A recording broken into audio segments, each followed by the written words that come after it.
இன்னும் நானே சிலவளை சிந்திப்பதொன்று, இந்த அரசியலில் ஈடுபட்ட அமைச்சர்கள் இந்த சேர்க்கின்ற சொத்துக்கள் இந்த பரம்பரைக்கு அல்ல, 10 பரம்பரைக்கும் காணுமா இருக்குது. ஆனால் இன்னும் அவர்கள் அந்த தேடுகின்றதை எல்லோரும் அல்ல, ஒரு சிலர் உண்மையில் இன்னும் அவர்கள் அதை தேடிக்கொண்டே இருக்கிறார்கள். ஏனென்று சொன்னால் பாய்ஸ் அதற்கு முன்பு நீங்கள் பார்த்தீர்கள் அவங்களுக்கு தெரியும் இந்த அரசியல்வாதிகள் எப்படி வந்தார்கள் என்று.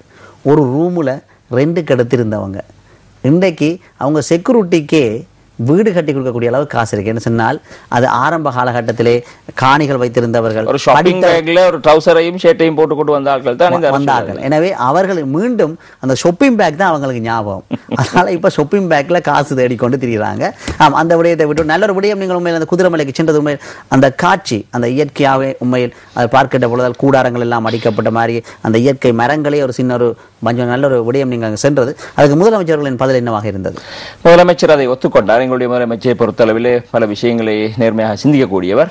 அதே நேரம் அவர்களோடு நாங்கள் பழகுகின்ற முறைமை, அவர்களுக்கு விஷயங்களை வைக்கின்ற முறைமை, அதே நேரம் அவர்கள் எங்களை நம்ப வேண்டி இருக்கிறது.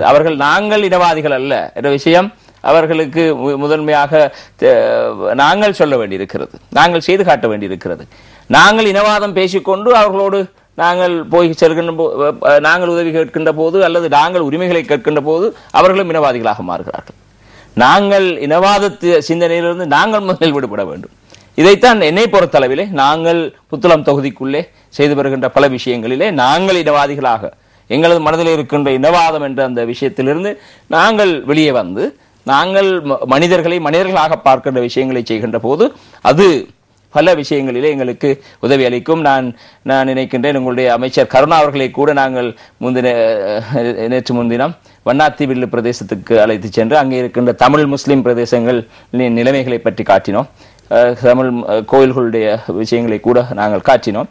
எனவே அமைச்சர் கருணா அவர்களோடு சிங்கள அமைச்சர்கள், முதலமைச்சர் எல்லோரையும் சேர்த்து கூட்டிக் கொண்டு போகின்ற போது அங்கே முஸ்லிம், தமிழ், சிங்கள மக்களுடைய அந்த பரம்பல் நிலைமை எப்படி இருக்கிறது? குதிரைமலைக்கும் கருணா அவர்களும் வந்தார். இல்ல, அவர் நேற்று நான் குடிப்போம். முந்த நாள் கரத்தீவில் நடந்த கூட்டம் ஒன்றுக்கு கருணா அவர்களை அழைத்து சென்றோம். அதே நேரம் வில்பத்து காடு அவருக்கு தெரிந்த காடு என்பதால் இல்லை அவர் பல விஷயங்களை வில்பத்து காடு பற்றி எங்களுக்கு பகிரங்கமாக அந்த மேடையில பேசினார். வில்பத்து காடு என்பது அவருக்கு அந்நியமான காடு அல்ல, அது தெரிந்த காடு, பழகின காடு, அதே போன்று அவர் கட்டுப்பாட்டுக்கு இருந்த காடு என்றெல்லாம் அவர் சொன்னார். எனவே அந்த காட்டிலிருந்து அவர் சொல்லிய விஷயங்களை விட தற்போது மக்களாக பழகுகின்ற போது நானும் கடந்த வாரம் அமைச்சர் கருணா அவர்களுடன் சென்று அவர்களுடைய தொப்புகளை பகுதிக்கும் நாங்கள் சென்று வந்தோம். புத்தளம் தொகுதியிலிருந்து அத்தனை அரசியல்வாதிகளும் போய் மட்டக்களப்பு பிரதேசத்தில் இருக்கின்ற நிலைமைகளை, மக்களுடைய நிலைமைகளை அவதானிக்கின்ற, அங்கு அவர்களுடைய கஷ்டங்களை, அவர்களுடைய எதிர்கால விஷயங்களை, அவர்களுக்கு செய்ய வேண்டிய அபிவிருத்திகளை பற்றியெல்லாம் பட்டியல் போடுகின்ற விஷயங்களை நாங்கள் செய்தோம். அங்கு உண்மையிலேயே எங்களுக்கு ஒரு புதிய அனுபவம் அதுவாக இருந்தது. முஸ்லீம் கிராமங்களுக்கு போகின்ற போது பாரிய அபிவிருத்திகள் இருக்கின்றன. எங்களுடைய ஊரில் இருந்து நாங்கள் அங்கே போகின்ற போது, தமிழ் கிராமங்களுக்கு போகின்ற போது எதுவுமே இல்லாத, அபிவிருத்திகளே இல்லாத நிலைமை அங்கு காணப்படுகிறது. பாதைகள் அமைக்கப்பட்டு வருகின்றன. எனவே அங்கு பூஜ்ஜியத்திலிருந்து எல்லாவற்றையும் செய்ய வேண்டியிருக்கிறது. தொப்பிகளை அண்மைய கிராமங்களுக்கு கூட குடும்பிமலை என்று அவர்கள் சொல்லுகிறார்கள். அந்த பிரதேசங்களுக்கெல்லாம் போய் அங்கே தங்கியிருந்து ஒவ்வொரு கிராம சேவகர் பிரிவுக்கும் ஒவ்வொருவரை நாங்கள் நியமித்து நான் முழு ஏரியாவுக்கும் கோஆர்டினேட்டராக செயற்பட்டு பல தகவல்களை நாங்கள் திரட்டி வந்திருக்கிறோம். அவற்றை நாங்கள் அரசாங்கத்துக்கு சமர்ப்பித்திருக்கிறோம். அங்கே இருக்கின்ற போலீசார் நல்லவரா கெட்டவரா என்று கூட ஜனாதிபதி அவர்களுடைய அந்த இதிலே பட்டியலிலே நாங்கள் நிரப்ப வேண்டும்.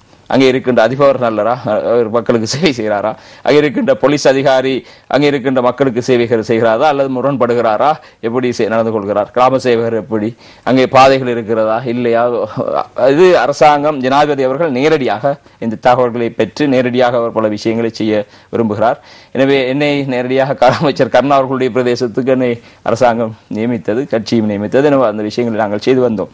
எனவேதான் இங்கு ஒரு இவ்வாறான இந்த விஷயங்கள் ஒவ்வொரு பிரதேசங்களிலும் தற்போது எழுந்து வருகின்ற அந்த சிலை வைப்பு பிரச்சனை, இணைய பிரச்சனைகள், அதே போன்று காண அபீகரிப்பு பிரச்சனை என்பன இப்ப புத்தளம் நகரிலே நகரிலே இருக்கின்ற சுமார் 8 ஏக்கர் விஸ்திரம் உள்ள அரசாங்க காணி, ஒவ்வொன்றும் post office department, government department, GA, AGA என்று ஒவ்வொரு நிறுவனங்களுக்கு சொந்தமான காணியை அப்படியே சுவீகரித்து அவற்றிலே அதில் இருக்கின்ற பழைய கட்டிடங்கள் அத்தனையும் இடித்துவிட்டு அதே நேரம் கடற்கரையிலே இருந்து கடற்கரை முழுவதும் ஆக்கிரமித்திருக்கின்ற முஸ்லிம்கள், அதை விடவும் கூடுதலாக 90% சிங்கள மக்கள் ஆக்கிரமித்திருக்கின்ற கட்டிடங்களை எல்லாம் உடைத்து போட்டு விட்டு நாங்கள் அவர்களை வேறு இடங்களுக்கு மாற்றிவிட்டு அதிலே புதிய புத்தளம் நகர பிசினஸ் ஜோன் ஒன்றை, வியாபார ஜோன் ஒன்றை அமைப்பதற்கான நடவடிக்கை எடுத்து வருகிறோம்.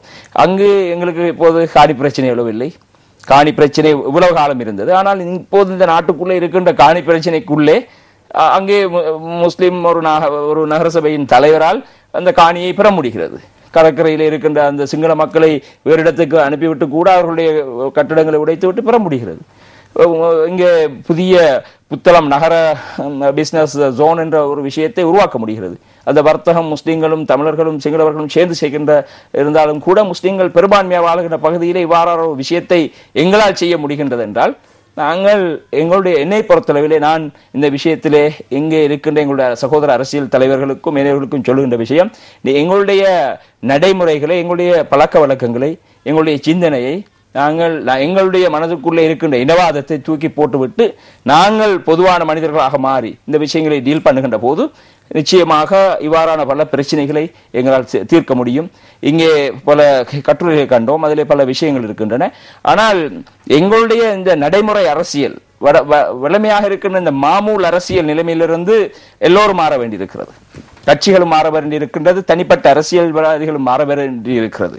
எனவே அடுத்த ஒரு விஷயம், இந்த சமூகத்தில் இருக்கின்ற அத்தனை தரப்பும் ஒன்றிணைந்து, எதிர்கட்சிகள் எப்போதும் எதிர்த்துக் கொண்டிருப்பார்கள், எதிர்க்காத அல்லது நடுநிலையாக இருக்கின்ற அத்தனை பேரையும் ஒன்றிணைத்துக் கொண்டு பல விஷயங்களுக்கு தீர்வு காணுகின்ற இவ்வாறான எங்களை நாங்கள் மாற்றிக்கொண்டு மற்றவர்களை மாற்றுவதற்கு நாங்கள் முயற்சிக்க வேண்டியிருக்கிறது. நாங்கள் மனதுக்குள்ளே இனவாதத்தை வைத்துக் கொண்டு நீ உன்னை திருத்திக்கொள் சமுதாயம் மற்றவர்களிடம் நேர்மையை எதிர்பார்த்தால் அது நிச்சயமாக கிடைக்கும். இந்த வகையில் இன்னொரு விடயத்தை நாங்கள் கூற வேண்டும். உண்மையில் பாராளுமன்ற உறுப்பினர் நான் நினைக்கிறேன் கபா மாவட்டத்தின் பாராளுமன்ற டாக்டர் ஜெயவர்தன் அவர்கள் எனக்கு கடந்த கிழமை அறிவித்திருந்தார், ரிஷாட் பௌதீன் அமைச்சர் அவர்கள் என்னுடன் கடும் கோபத்தில் இருப்பதாகவும் அவர் என்னை அழித்து விடுவதாகவும் கூறியதாக. உண்மையில் அதில் உண்மை இருக்கிறதோ இல்லையோ தெரியவில்லை. இது ஜெயவர்தன டாக்டர் அவர்கள் கூறிய கருத்து. ஆனால் ரிஷாட் பௌதீன் அவர்களிடம் கூறுகிறேன், தயவு செய்து மொஹிதீன் அவர்களின் ஆர்டிக்களை வீரேசரில் வாசியுங்கள், சஹாப்தீன் அவர்களின் ஆர்டிக்களை வாசியுங்கள். முஸ்லீம் மக்களுக்கு பாரிய பிரச்சனைகள் இருக்கின்றன, இதை தீர்த்துவிட்டு நீங்கள் முஸ்லிம் மக்களின் தலைவராக மார்பு தட்டிக் கொள்ளுங்கள். இதை விட உங்களிடம் இன்னொரு விடயத்தை நீங்கள் கூறியிருப்பது உண்மை என்றால், புத்தளத்திலே பாய்சுடன் பிரச்சனை, மன்னாரிலே நூர்தீன் மசூரோடு பிரச்சனை, எல்லாரோடும் நீங்கள் பிரச்சனைப்படும் அளவுக்கு ஒருவரும் உங்களுடன் பிரச்சனைப்படவில்லை. எனவே அரசியலை அரசியலாக செய்யுங்கள், அரசியலை வியாபாரமாக செய்யாதீங்கள். நீங்கள் கூறிய கருத்து இல்லையா உண்மையா என்பது எனக்கு தெரியாது. நீங்கள் டாக்டர் ஜெயவர்தன் அவர்களைத்தான் தொடர்பு கொள்ள வேண்டும். மற்றும்படி உங்களுடைய பண பலத்துக்கு எவரும் அடிமையாக மாட்டார்கள் என்று கூறுவதுடன் இன்னொரு விடயத்தையும் கூற வேண்டும்.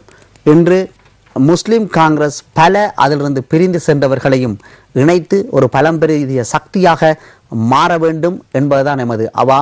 எனவே அது மாத்திரமல்ல, அவர்களில் இருக்கின்ற பிரச்சனைகளை அவர்கள் விலாவாரியாக கதைத்து அவர்கள் முன்னவனும் சில வேளையில் பஷீர் சகுதா அவர்கள் கூட இன்று வராமல் இருந்திருப்பார். ஏனென்று சொன்னால் அவரும் அன்று நடந்த கௌரவ அமைச்சர் பசில் ராஜபக்ஷ அவர்கள் கலந்து கொண்ட அந்த கூட்டத்திலே அவரும் இருந்தார். இதை தப்பித்தவறி ரங்காவின் காதுகளில் எட்டியிருந்தால் கேட்டு விடுவான் என்றுதான் வரவில்லையோ தெரியவில்லை. தற்போது தயாரிப்பாளர் கூறுகிறார், தான் பாதுகாப்பு பிரிவுக்கு தொடர்பு கொண்டதாகவும் பஷீர் சகுதாவின் ஒரு பாதுகாப்பு பிரிவர் கூறியதாக அவருக்கு இடுப்பிலே வருத்தம் என்று, இன்னொருவர் கூறியதாக அவருக்கு தொண்டையில் வருத்தம் என்று கூறியதாக என தயாரிப்பாளர் சசி அவர்கள் இப்போ கூறுகிறார். எனவே அல்லாஹ்க்குத்தான் வெளிச்சம், எல்லா புகழும் அல்லாவுக்கே என்று கூறி நாங்கள் மின்னலை நிறைவு செய்கிறோம். நன்றி.